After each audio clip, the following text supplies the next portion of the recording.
Greetings, Steward. Welcome to Class 7, Term 2, Unit 1, Supplementary Reading. Alice in Wonderland. Alice was beginning to get very tired of sitting by her sister on the bank and of having nothing to do. Once or twice she had peeped into the book her sister was reading, but it had no pictures or conversations in it. And what is the use of a book? Thought Alice. Without pictures or conversation? So, she was considering in her own mind as well as she could, for that hot day made her feel very sleepy and stupid. Whether the pleasure of making a daisy chain would be worth the trouble of getting up and picking the daisies, when suddenly a white rabbit with pink eyes ran close by her. The rabbit pulled a watch out of his pocket to check the time. He shook his head, then disappeared down a rabbit's hole. I must find out why he is in such a hurry, cried Alice. Filled with curiosity, she ran to the rabbit's hole and peeped through the entrance. The hole dropped suddenly and Alice fell. She fell for a long time when suddenly she came upon a little three-legged table, all made of solid glass. There was nothing on it except a tiny golden key. When she looked around again, she came upon a low curtain she had not noticed before, and behind it was a little door about 15 inches high. She tried the little golden key in the lock, but to her great delight, it fitted. She opened the door and saw a beautiful garden through it, but she couldn't reach it as she was too big. When she turned around towards the three-legged table, Alice found a green bottle that said, "Drink me," magically appeared on it. Out of curiosity, Alice took the bottle and drank the entire portion. Then she began to shrink until she was no bigger than a doll. She opened the door and quickly ran through it. "What a splendid garden!" she exclaimed. "Why, I'm no bigger than the insects that crawl on these flowers." But the excitement soon wore off. Alice grew bored with her tiny size. "I want to be big again," she shouted. Her shouts startled the white rabbit, who ran past her again. Mistaking her for his maid, he ordered, "Go to my cottage and fetch my gloves and fan." Alice was confused by the rabbit's behavior. "Maybe I will find something at the cottage to help me find my way out," she said hopefully.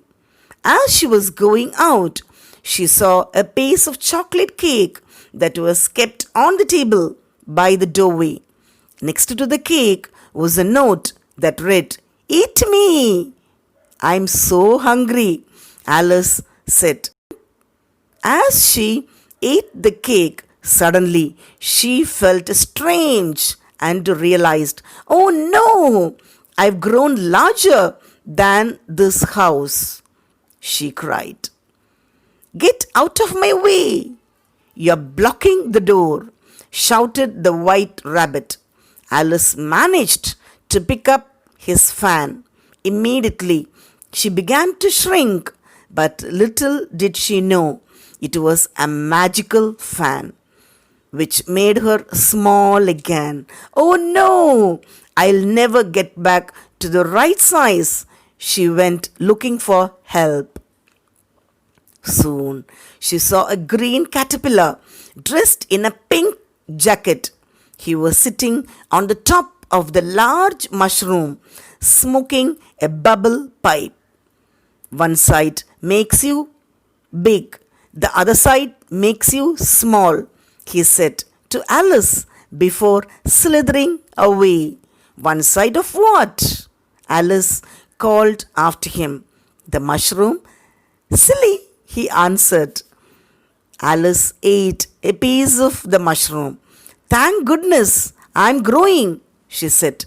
But which way do I go? That path leads to the Mad Hatter. The other way leads to Lee March Hare, said a voice. Alice turned to find a smiling Cheshire cat in a tree. I'll see you later at the Queen's crochet game, he said before disappearing. There was a table set out under a tree in front of the house, and the March Hare and the Hatter were having tea at it. A dormouse was sitting between them, fast asleep, and the other two were using it as a cushion, resting their elbows on it and talking over its head. Very uncomfortable for the dormouse, thought Alice. Only as it's asleep, I suppose it doesn't mind.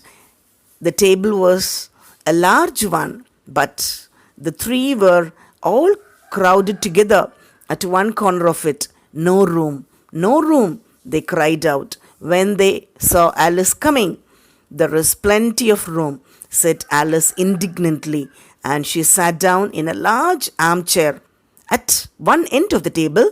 Have some wine, the March Hare said in an encouraging tone. Alice looked all around the table, but there was nothing in it but tea. I don't see any wine, she remarked. There isn't any, said the March Hare.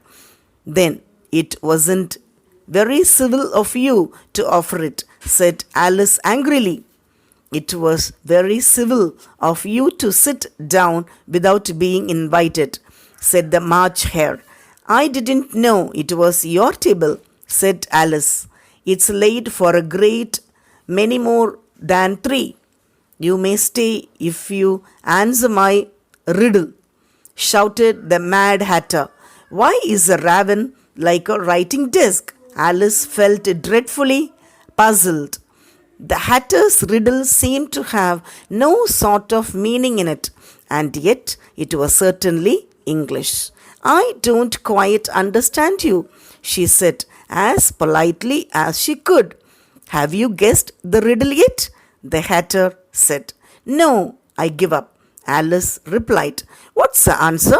I haven't the slightest idea, said the Hatter. Nor I, said the March Hare. Alice sighed wearily. I think you might do something better with the time, she said, than waste it in asking riddles that have no answers. And she continued her walk. Suddenly, she found herself in the middle of a field where the Queen of Hearts was playing crochet. Her guards and gardeners were shaped like cards. One gardener had planted white roses by mistake and then painted them red. Off with their heads, shrieked the Queen. I hate white roses. Then she noticed Alice and asked her, Have you ever played croquet? Yes, Alice timidly answered, but I have never used a flamingo or a hedgehog. Play with me, ordered the Queen, and let me win, or I will have your head. Alice tried her best to play well, but she had trouble with her flamingo. Off with her head, cried the Queen. Just then a trumpet sounded in the distance, calling court to session. Everyone rushed into the courtroom. Court is now in session, announced the White Rabbit. Will Alice please come to the stand? Alice took the stand and looked at the jury box where the March Hare and Mad Hatter were making noise. Dormouse slept, and the Cheshire Cat smiled at her.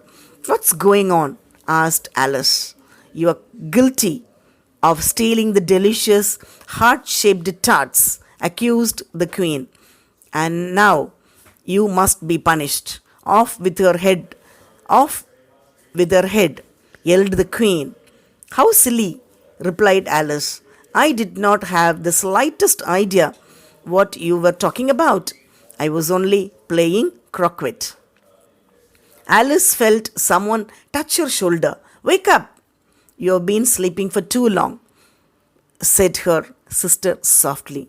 I had a strange dream, said Alice. She told her sister about the white rabbit, the mad tea party, the Queen of Hearts, and the trial. But her sister wasn't paying attention. You are reading again, mumbled Alice. As she stretched, Alice saw a little white rabbit with pink eyes scurry behind a tree. Hearty thanks to all the subscribers and viewers. I owe a lot to you.